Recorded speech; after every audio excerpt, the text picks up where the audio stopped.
kemarin ada beberapa berita yang tidak baik ya mengenai sirup obat batuk apa-apa itu kan. Ya, jadi itu sesuatu yang life threatening, meregang nyawa juga. Alangkah baiknya apabila itu bisa di-trace dengan cepat. Itu didistribusikan kapan, siapa yang mendistribusikan, contohnya pabriknya siapa, batch-nya berapa, alat produksi yang mana. Itu jadi bisa trace sampai ke production level.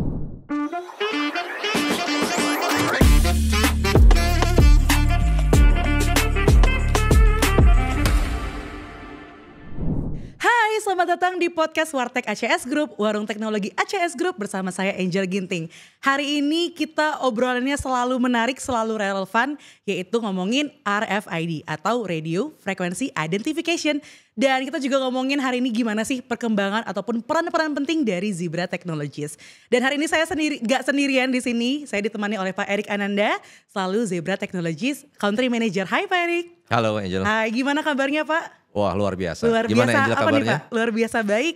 Luar biasa baik, yes, dan selalu yes. Dan selalu yes. Saya juga baik Pak, terima kasih udah pengen hadir main-main di studio podcast kami.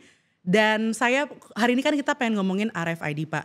Kalau misalnya setahu saya kan RFID ini udah ada di tahun 2014 ya Pak. Betul. Kalau misalnya dihitung-hitung, sekarang udah 2024, udah 1 dekade Pak.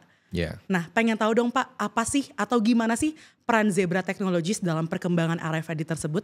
Ya, tentunya RFID ini adalah merupakan salah satu bisnis maupun produk portfolio yang sangat penting di dalam Zebra sendiri.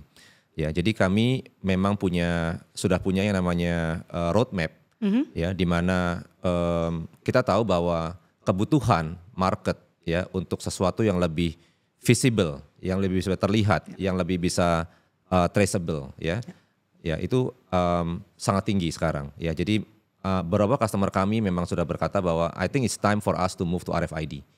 Nah, jadi that's why kita sangat siap nih untuk memenuhi kebutuhan pelanggan kami untuk RFID. Nah, Zebra sendiri kami merupakan bagian daripada RAIN RFID.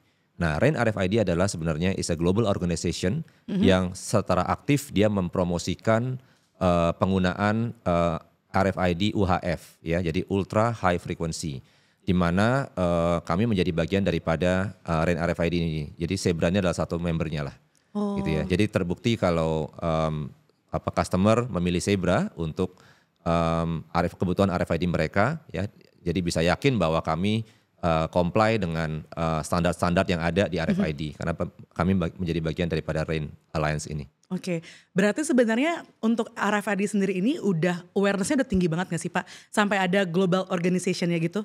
Ya, betul sekali. Jadi RFID is part of our life.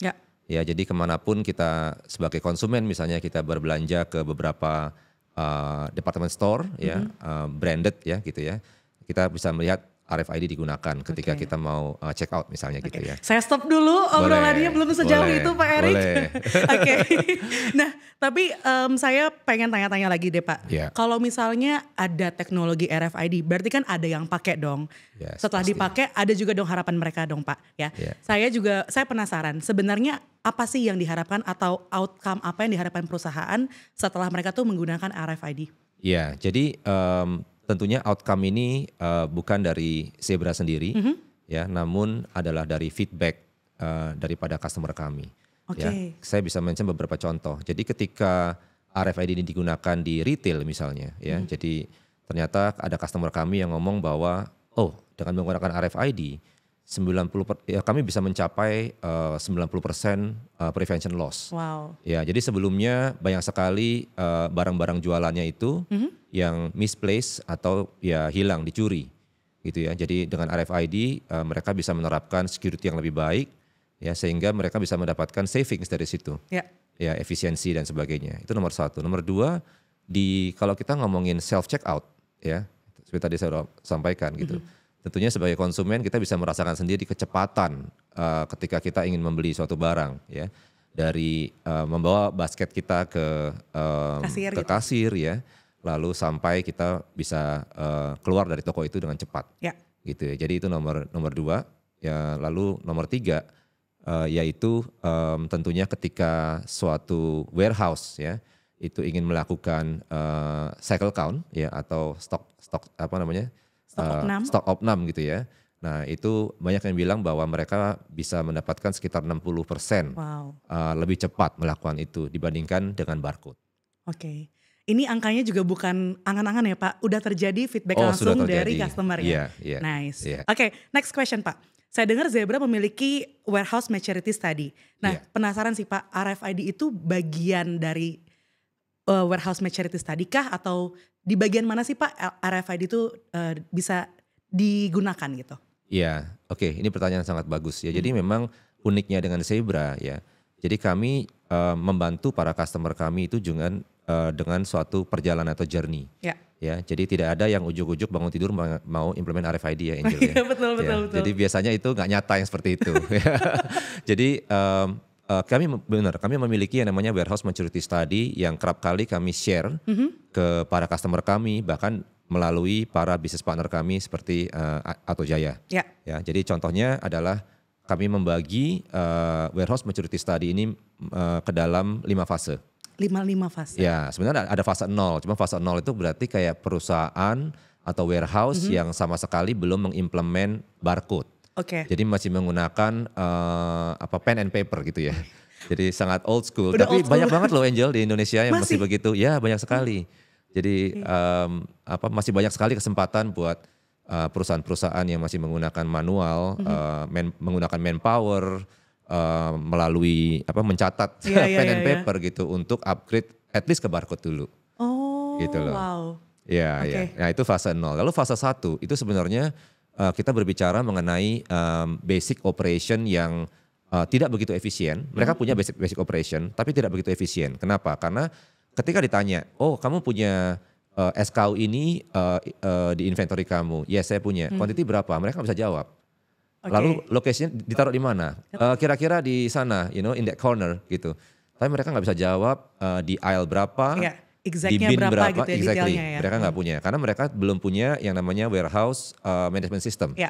Gitu ya. Jadi itu fase 1 ada di situ. Nah bergerak kalau dia naik kelas ke fase 2, ya tentunya kita pengen mereka itu untuk mengupgrade yang namanya warehouse management system itu. Jadi sebelum mempunyai WMS, sekarang punya WMS.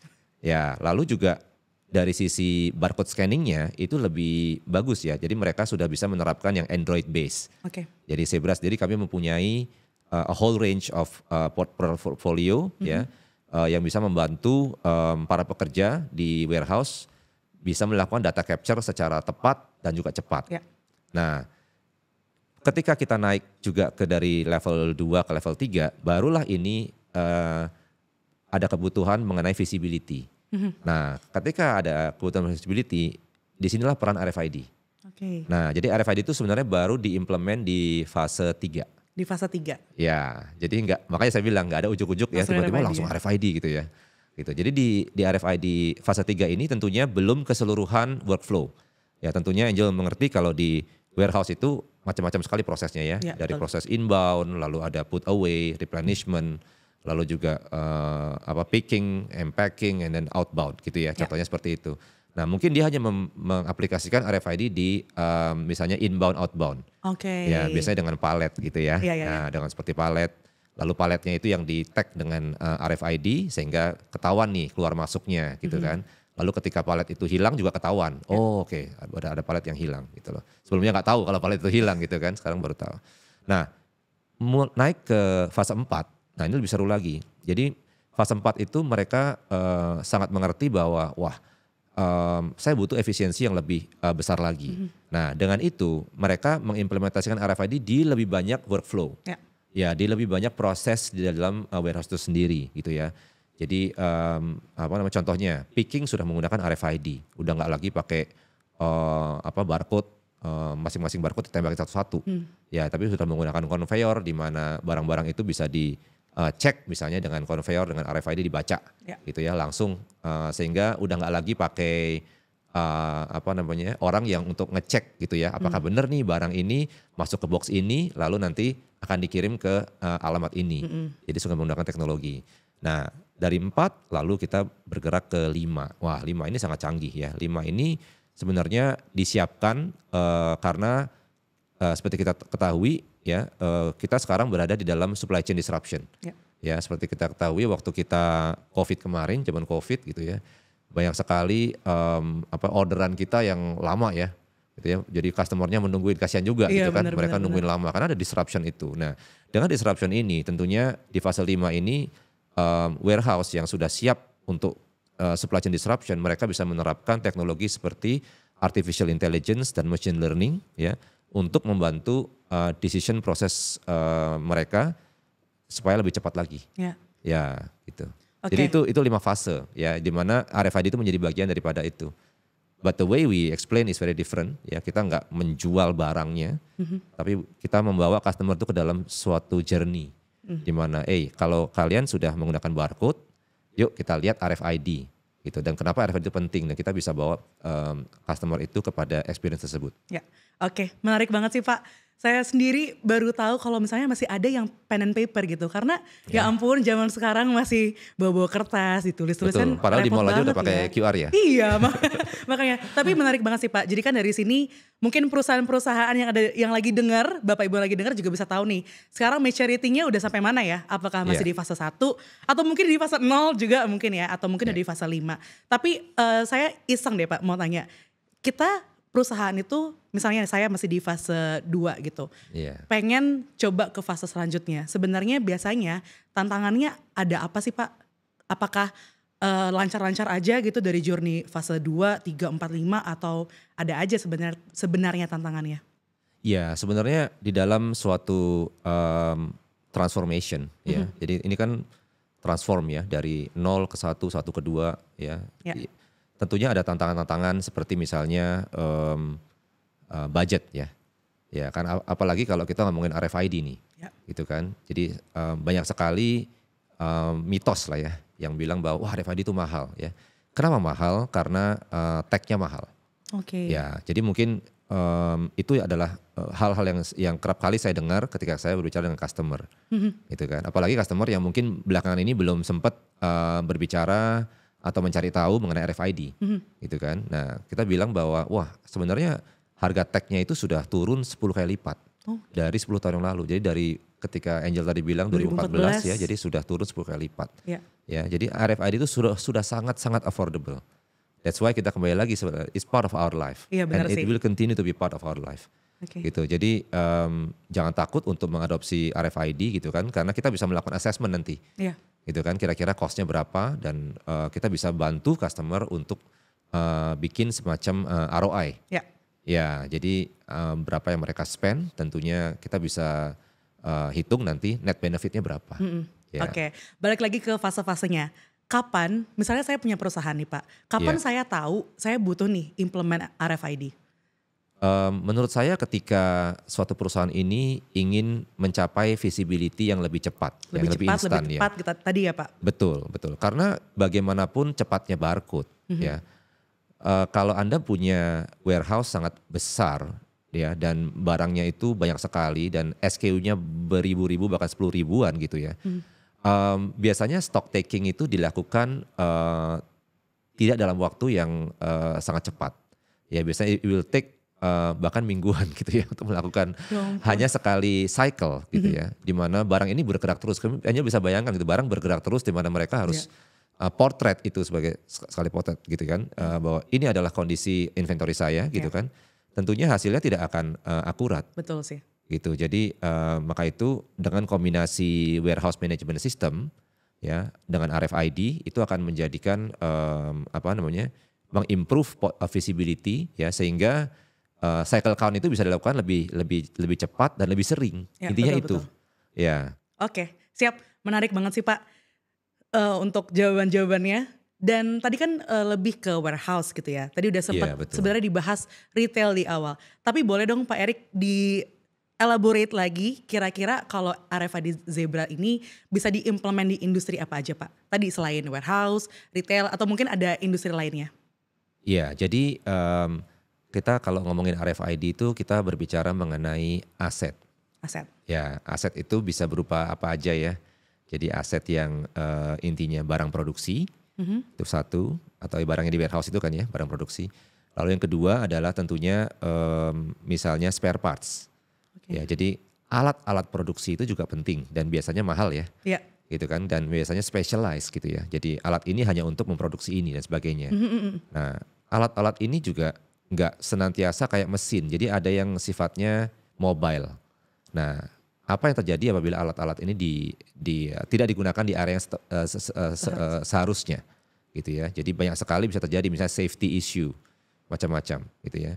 Jadi aplikasi sangat luas. Itu terjadi misalnya di manufaktur. Lalu kalau kita berbicara misalnya di construction, construction gedung ya atau kapal apapun gitu kan. Oh, okay. Ya, jadi bagaimana dengan para pekerja yang masuk dan keluar, gitu kan? Bagaimana seseorang atau misalnya supervisornya bisa make sure bahwa ribuan pekerja yang akan bekerja di situ itu menggunakan alat-alat ya, menggunakan safety shoe misalnya atau helm gitu kan, helmnya dia misalnya, ya bukan helmnya orang lain atau apa, lalu safety shoe-nya Nah itu tentunya tidak bisa ya dilakukan ya kalau nggak pakai RFID. Jadi pengaplikasiannya sangat mudah. Jadi di setup gate aja ya kan, di mana si worker ini bisa ketika mereka ingin masuk ke proyek, mereka tinggal melewati gate itu kebaca, gitu ya. Ya, jadi kalau nggak sesuai akan bisa alarmnya bisa jalan dan tunggu dulu gitu kan, ada yang nggak benar nih gitu. Ya itu satu. Lalu juga tentunya tadi saya udah mention mengenai di rumah sakit ya. Jadi rumah sakit itu sangat penting menurut saya. Jadi alat-alat medis ini mesti bisa di-track dengan baik. Jadi karena banyak hilang juga yang pertama, ya terutama obat-obatan ya. Obat-obatan juga sampai hilang. Wah iya banyak sekali ya, unfortunately ya. Wah kaget sih saya. Iya jadi obat-obatan, lalu juga alat-alat kesehatan yang mahal-mahal itu banyak sekali hilang. Jadi mulai banyak nih ya rumah sakit yang mulai mengadopsi RFID untuk men-track medical assets mereka. Ya, lalu ada juga satu lagi mungkin terakhir yang cukup unik yaitu laundry. Laundry? Ya. Laundry cuci baju? Cuci baju ya, cuci baju ya. Dia ngapain Pak? Ya, cuman ini bukan yang kiloan ya. Beda ya? Beda. Jadi ini laundry yang biasanya laundry services untuk hotel atau mungkin juga untuk rumah sakit. Ya, jadi ketika ada COVID kemarin itu kita punya satu use case yang cukup menarik di mana yang namanya spray itu di rumah sakit itu kan warnanya sama ya Angel ya. It's just white gitu, just putih gitu ya.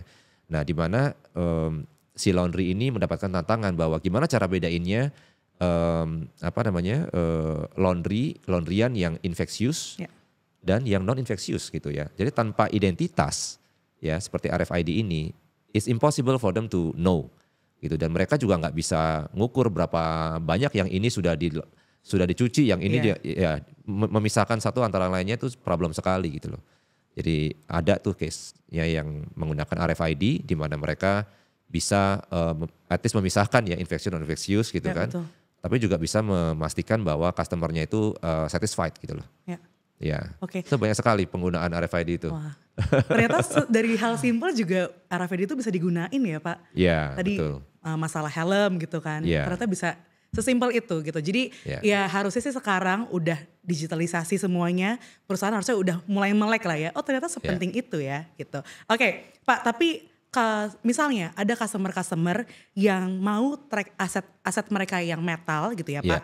Kalau misalnya solusi dari Zebra Technology sendiri tuh gimana Pak untuk aset-aset metal? Ya, jadi musuhnya RFID itu liquid dan metal. Liquid dan metal. Ya, jadi kalau spesifik to metal, ya sebenarnya Zebra sudah punya solusinya.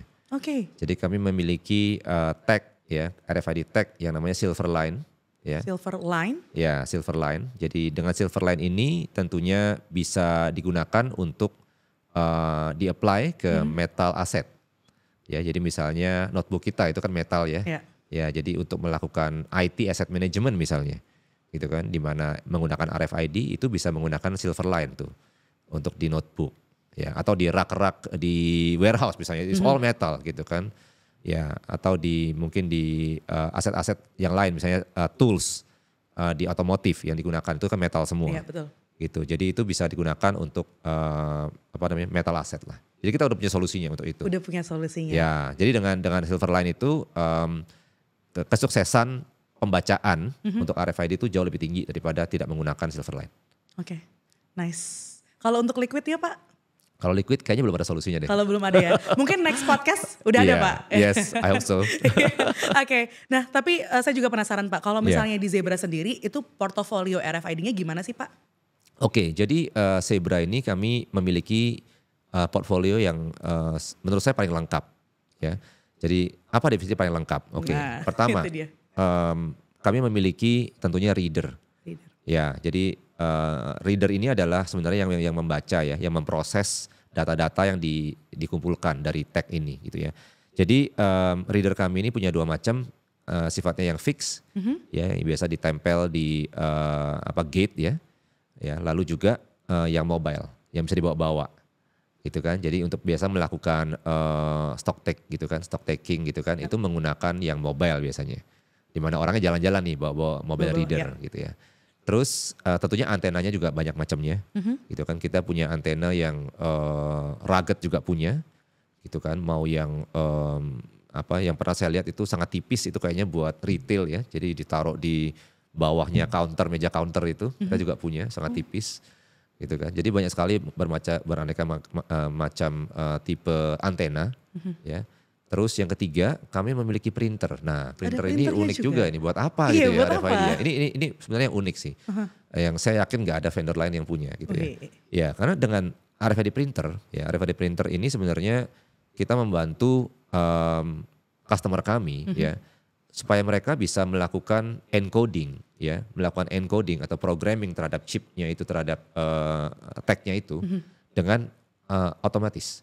Oh, wow. Jadi tidak menggunakan orang lagi yang melakukan manual ya, tapi bisa menggunakan printer ini untuk mengencode. Jadi dia labelnya akan di print, oke? Tentunya print apa? Barcode dong ya. Sekaligus dia akan menginjek data ke labelnya itu. Nice. So 2 jobs in 1 shot, dia bisa melakukan itu jadi sangat cepat sekali. Keren. Ya, jadi ini sangat membantu orang-orang yang ya tugasnya memang untuk nempelin ya, atau nempelin atau dia mengencode itu, it can take a long time untuk melakukan itu kalau asetnya banyak. Well, dengan RFID lebih cepat, lebih tepat, lebih akurat juga ya Pak sebenarnya. Jauh lebih. Terus di samping itu yang terakhir tentunya kita mempunyai supplies-nya, kita mempunyai tag-nya. Oke. Ya, jadi ada tag-nya, ada RFID reader-nya. Ya. Ada printernya juga. Yes. Oke, yang tagnya tadi mungkin boleh dilanjutin Pak? Ya, tag kita beraneka macam ya. Jadi ada yang sangat simple, mereka just need a simple tag kita punya. Lalu kita mau ditaruhnya di outdoor misalnya gitu. Atau yang bisa menempel berapa tahun semacam itu, kita bisa cariin. Kita punya. Ya, we have a lot of profile. Saya sampai nggak hafal gitu ya. Dan juga tentunya ada yang specialized seperti Silverline tadi, specialized tag. Terus kita punya yang hard tag. Ya, jadi hard tag itu tentunya jauh lebih lama ya pemakaiannya gitu. Bisa last for 5 years, even 10 years gitu. Jadi kita punya berbagai macam untuk berbagai macam use case dan juga berbagai macam environment. Wow. Ya, jadi kita siap nih gitu. Jadi ayo industri apa, ayo kita bisa ini gitu loh. Kita bisa provide semuanya ya. Ayo gitu kan. Oke, kalau misalnya tadi ngomongin tantangan implementasinya. Kalau misalnya tadi selain dari harganya Pak yang orang-orang kira mahal, itu ada lagi gak sih Pak tantangan lainnya? Jadi gini, tantangannya adalah seperti gini. Yang kita banyak dengar ya di customer kita yang di retail maupun yang di warehouse distribution itu adalah mereka menginginkan ya, jadi penempelan tag ini dilakukan di pabrik, di produksi. Jadi itu istilah yang kita namakan source tagging. Jadi you tag it at the source, gitu kan, intinya itu. Sehingga tracking and traceability ini bisa terjadi dari pabrik sampai ke konsumen, gitu ya. Jadi bayangkan apabila ini obat ya, gitu kan. Kemarin ada beberapa berita yang tidak baik ya mengenai sirup obat batuk apa itu kan ya. Jadi itu sesuatu yang life threatening ya, meregang nyawa juga. Betul. Gitu. Jadi alangkah baiknya apabila itu bisa di-trace dengan cepat. Betul. Itu didistribusikan kapan, siapa yang mendistribusikan, contohnya pabriknya siapa, batchnya berapa ya, alat produksi yang mana. Ya, itu jadi bisa trace sampai ke production level gitu loh. Dan bahkan bisa di trace juga raw materialnya dari mana, dari kapan dan sebagainya. Itu amazing gitu.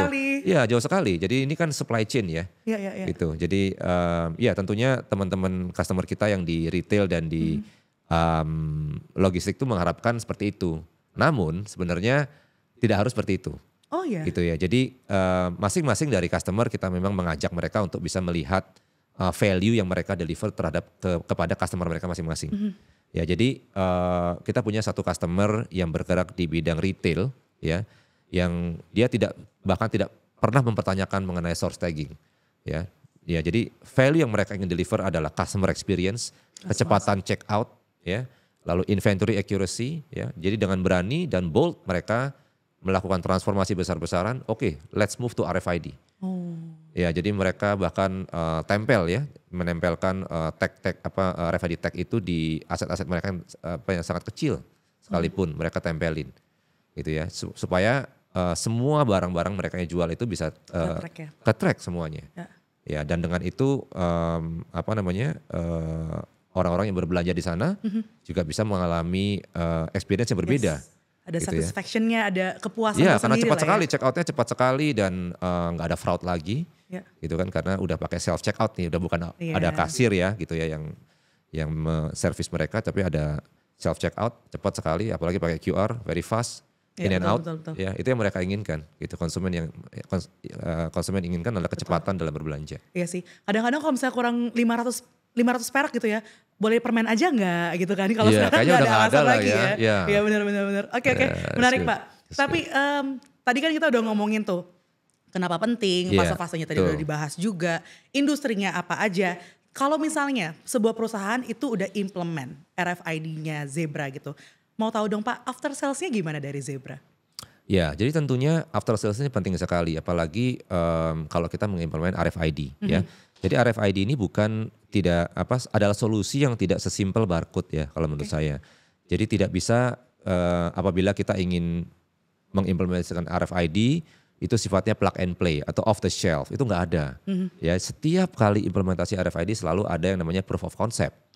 Ya, jadi kita lihat dulu environment-nya, nanti kita dari situ kita tentukan readernya seperti apa, antenanya, bahkan tag-nya. Yang cocok seperti apa. Jadi semuanya harus cocok nih kalau RFID, nggak seperti kayak barcode. Ya, jadi kita bisa membantu customer kita untuk melakukan pre-sales gitu ya, supaya mereka mengerti tentunya solusinya itu sesuai dengan requirement mereka. Ya, itu pertama. Yang kedua tentunya implementasi sendiri. Ya, jadi implementasi juga tentunya kita bekerja sama dengan Autojaya, ya, partner kita, premier partner kita gitu kan, untuk melakukan implementasi dan juga sekaligus post sales-nya. Ya, jadi saya dengar Autojaya juga bisa melakukan onsite kan, onsite visit ya, dan itu sesuatu yang baik menurut saya, sehingga bisa kalau customer-nya ada problem, ada pertanyaan apa gitu kan, apapun itu bisa di-solve di tempat. Betul. Ya, dari Zebra sendiri kami juga mendukung ya dengan yang namanya Zebra One Care. Nah, Zebra One Care ini adalah layanan purna jual lah ya gitu ya, atau post sales-nya kita yang bersifat sebenarnya kesalahan penggunaan. Gitu ya. Jadi kalau warranty itu kan dari pabrikan gitu kan. Kalau ini adalah sebenarnya maintenance plan lah gitu ya. Nah, itu kita bisa tawarkan juga ke customer kita, dan biasanya sih pada ngambil ya kalau Zebra One Care-nya gitu ya, karena mereka tahu ini kalau sampai nanti rusak dan elektronik apapun pasti rusak lah Angel. Ya, jadi kita nggak bilang bahwa kita sempurna dan sebagainya. Ketika rusak mereka mendapatkan istilahnya ya, jadi ada treatment dengan penggantian atau apa dengan cepat gitu loh, sehingga mudah-mudahan sih mereka tetap bisa operasional. Jadi tidak ada productivity yang terbuang. Berarti dari awal banget pengen beli, kebingungan tadi mungkin ya, itu udah di-handle juga sama Zebra-nya langsung, pasti sama ACS juga ya, Autojaya gitu, sampai akhirnya nanti after sales-nya. Jadi nggak usah khawatir-khawatir lagi ya. Pak, tadi kan Pak Erik beberapa kali mention RFID ini udah jadi part of our life. Nah, kalau kayak gitu, inovasi terbaru apa sih Pak yang bisa ditawarkan Zebra ke customer-customer? Jadi kami kalau nggak salah beberapa bulan yang lalu, kami melakukan product launching ke fix RFID reader kami yang namanya FXR90, FXR90. Oke. Nah, jadi ini produk terbaru nih dari Zebra. Oke. Gitu ya. Jadi uniknya ini adalah tentunya ultra rugged. Ultra rugged. Nah, jadi kebanyakan fixed reader itu tidak rugged. Oh. Ya, jadi dia tidak bisa misalnya ditaruh di outdoor misalnya gitu ya. Ya, mungkin semi outdoor masih oke gitu kan karena di warehouse gitu ya kan di pintunya gitu kan. Tapi ketika dia misalnya, ini ingin ditaruh misalnya di pelabuhan. Waduh. Yang kena hujan, kena panas gitu ya. Ya, pelabuhan dan sebagainya. Nah itu kita punya solusinya dengan FXR90 jadi ultra rugged. Dan ada satu fitur yang sangat unik menurut saya. Dan saya belum pernah dengar ada produk lain yang punya. Ya ada brand lain yang punya. Yaitu si FXR90 ini itu bisa berkomunikasi atau mengirimkan data secara seluler. Hah? Jadi sudah tidak lagi butuh wifi. Wah. Yeah, it's just amazing. Jadi orang yang masih bingung gitu. Wah oke, saya ingin mengaplikasikan RFID, cuma ini di outdoor. Berarti saya mesti mengcover the whole outdoor area. No, the solution is no. Ya, don't waste your money, gitu kan. Just buy the FXR90. Solve semuanya. Put a SIM card, solve. Wow. Ya, jadi ini inovasi yang menurut saya quite good. Jadi luar biasa, di samping ruggednya itu, ya ultra rugged, dia juga bisa mengirimkan data secara menggunakan cellular data.